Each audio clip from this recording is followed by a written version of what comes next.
Welcome one and all, I am the Bridge Cultist. Zenless Zone Zero is currently one of my favorite games, from the fun and intense combat to the interesting and engaging story to the great cast of characters. I have played hundreds of hours of this game ever since I started back in version 1.4 and have been excited to see what the developers had next for the game ever since. However, during the last few patches, I have begun to notice much more noticeable flaws within the main story of Zenless Zone Zero compared to before, which all resulted in the story of version 2.0, which unfortunately is the most flawed story of the game in my opinion, which is extra unfortunate considering the fact that this was the most anticipated patch by me and many other players. Now, the cause of this dip was most likely due to the removal of the TV mode, a controversial but very core mechanic of the game, and its removal has left very noticeable cracks in the game ever since. This had me worry for the future of the game and whether or not the devs would be able to get out of this rut. But luckily the devs were able to dash my doubts in an instant, as the story of version 2.1, chapter 2, The Impending Crashes of Waves, was fantastic, being my second favorite main story just behind 1.4 story. So today I wanted to go over 2.1 story and explain why I think it's a massive improvement for Zenless Zone Zero and gives me hope for the future of the game. Let us first begin with a quick summary of the events of this chapter. After the Exaltus attack from the previous chapter, Damien would host a banquet inviting many important figures. These includes the Faven siblings in Yunque Summit. There, we meet several important characters, including the head of Porcelumex, Ferox and Lucro, Isolde of the Defense Force, and most importantly, Alice Timefield, who we later learn was threatened by Damien to attend, otherwise he would spread false scandals to ruin her family. Later on, Alice would come seeking our help after being scared by a strange object outside her room. After a thorough investigation, we eventually find the culprits behind the crime, Yuzuha and her pet Tanuki Kama, as well as reuniting with Monato, who we have met in the previous chapter.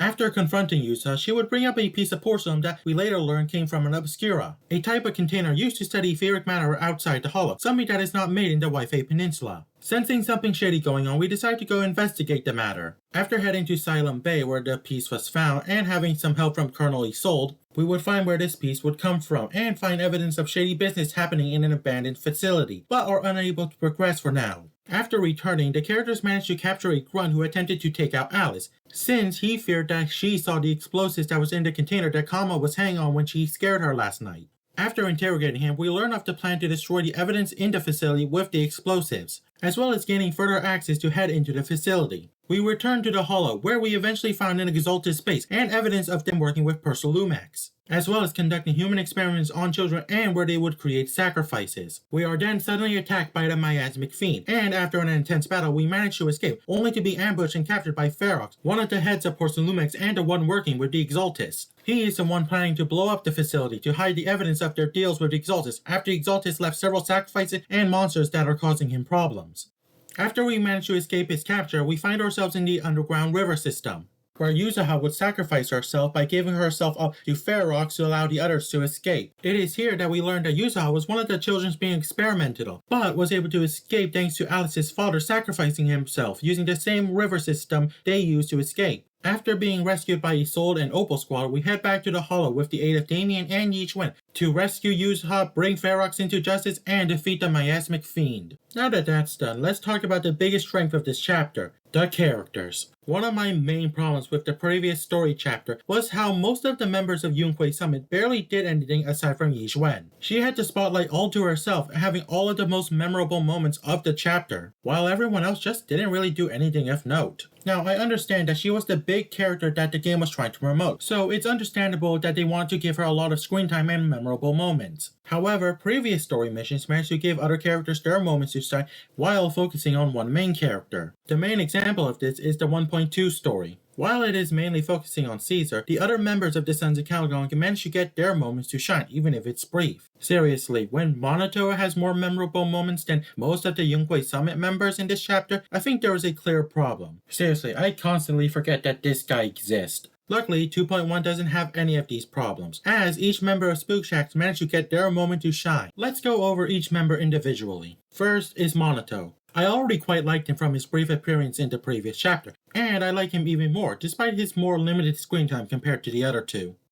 This chapter really expanded on what I already liked about him from his previous appearance. From his tough demeanor, which allowed for some really cool moments, such as him protecting the proxy despite him being badly injured, while also showing off his soft and caring side. And his interaction with Yusa are just great, such as Yusa calling him out for his tail wagging when the proxies agreed to help their investigation. Speaking of Yusa, she is also a joy to watch. From her banter with Monato to her scaring Alice, these are just some of my favorite interactions to watch from the whole chapter. She reminds me of why I really like Hu Tao from Genshin Impact. But the main thing that made me fall in love with her character was her willingness to sacrifice herself to save the others. It shows that despite her mostly jokey attitude, she truly does care about the people around her and is willing to do anything for them, which makes her reuniting with Yusa and the others all so much more sweeter. Finally, there is my favorite character in this story, Alice. First, there is the fact that she is easily the funniest character here. From the fact that she gets easily frightened and scared, to her need for everything to be symmetrical, it's all really funny and endearing. There is also the fact that she goes through the most development in this story, starting off as a scared girl who is easily pushed around by others, to eventually starting to stand up for herself and become more assertive as the story goes on. It makes it really rewarding to see her growth as the story goes on. Another thing that I like about her is the fact that she wasn't a member of Spook Shack at the beginning of the story. It allows us to see her developing relationship with Yusa and Monato, such as how Yusa and Alice didn't like each other at first, but eventually grew to really care for each other at the end. We haven't seen anything like this since Chapter 1 with Nekomata and the Cunning Hares. All of this made Spook Shack one of my favorite factions in the game, easily in my top 3, just behind the Cunning Hares and Section 6. Which is kind of funny, considering the fact that these 3 were probably the characters I was least interested when I first saw them in the Season 2 teaser video. It shows that Zenless Zone Zero manages to continue to get me to care about characters who I originally didn't care about before. Aside from Spook Shack, other characters manage to also get really good moments. Pan Yin-Yu has much more memorable moments in this chapter than the last one. From his scene at the buffet to him trying to get money from Alice, it's all really fun. Isolde is also really cool. I really hope she becomes a playable character in the future. And finally, there is Damon, who is now one of my favorite characters in Zenless Zone Zero. He is extremely interesting and entertaining to watch, such as when he was threatening Alice with the fake scandal I mentioned earlier. But this chapter also shows that he had some depth, as he wasn't mad when Alice managed to get one over him at the end. I really do hope that he becomes a playable character. Even if he's just A rank, I would love to have him in my account. He is just great. Another great aspect of this story is that it fixed many problems that me and others had with the previous one. The main one being the amount of black screens and the lack of comics and cutscenes. Due to the removal of the TV mode, the devs had to include more black screens to tell us what was going on during any given scene. However, they began to overdo it, as the 2.0 story had a total of 45 uses of black screens. And while some of them are inconsequential, there are plenty of them that really needed visuals. The main ones being Yichuan unlocking the proxy's powers and Dr. Lord becoming corrupted. These scenes would have greatly benefited from having visuals, as it would have helped greater enhance the storytelling. Luckily, the devs did listen to this complaint and not only heavily reduced the amount of black screen used, but also increased the amount of animated cutscenes and comics we got, which I'm glad because they are amazing, especially since they help enhance many different scenes. I think the best example of showing how much these cutscenes help enhance the story is by comparing the introductions of the mini-bosses of the chapters, the Miasmic Ravager and the Sacrificed Heretic Joker.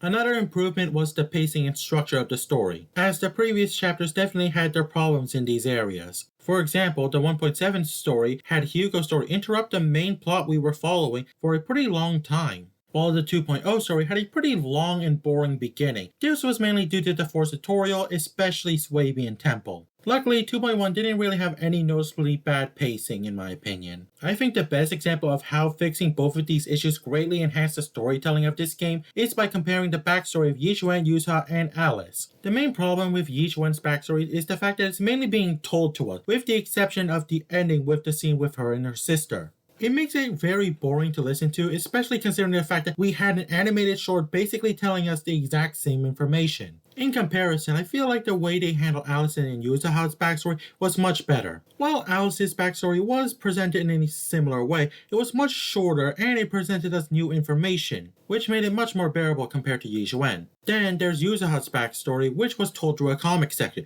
which made it much more engaging to watch, since not only did we get visuals to go alongside it, but also the fact that it isn't only being narrated to us, we are getting actual scenes in it, which makes it more engaging to watch. There were also many little things that also really help enhance the storytelling in my opinion. One of these being the event sections. Despite being such a little addition, I think it really helped the atmosphere the game was trying to create, and it worked greatly. There was also the fact that the areas we were exploring felt distinct from one another, from the bright streets to the ruined facility to the haunting Exaltus laboratory and the boss arena. It adds a sense of progression to the story, and is much better than the mostly same areas we had before during the first chapter. The last little thing I wanted to mention was having actual differences in the dialogue options, instead of the dialogue options just basically being two parts of the same sentences, which is great because it makes my choices actually feel like it actually mattered, even if it's in a small way. However, this chapter isn't perfect, and I do have some criticisms of it. The main one being the constant dialogue during exploration and combat. A long-running issue with Zenless Zone Zero is that the dialogue during these sections will get completely cut off if you progress too quickly, forcing you to either stand around or run around in circles just to listen to all of it,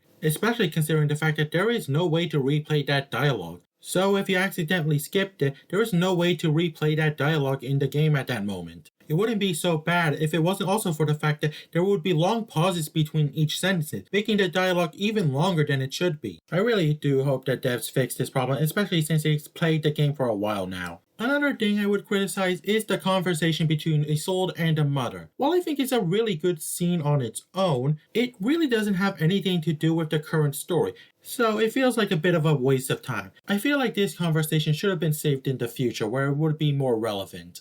Another thing that I felt that could have been better is Ferox. He doesn't really get too much screen time and isn't really too memorable as a villain. But my biggest disappointment in this story is Yixuan's reaction to the miasmic fiend.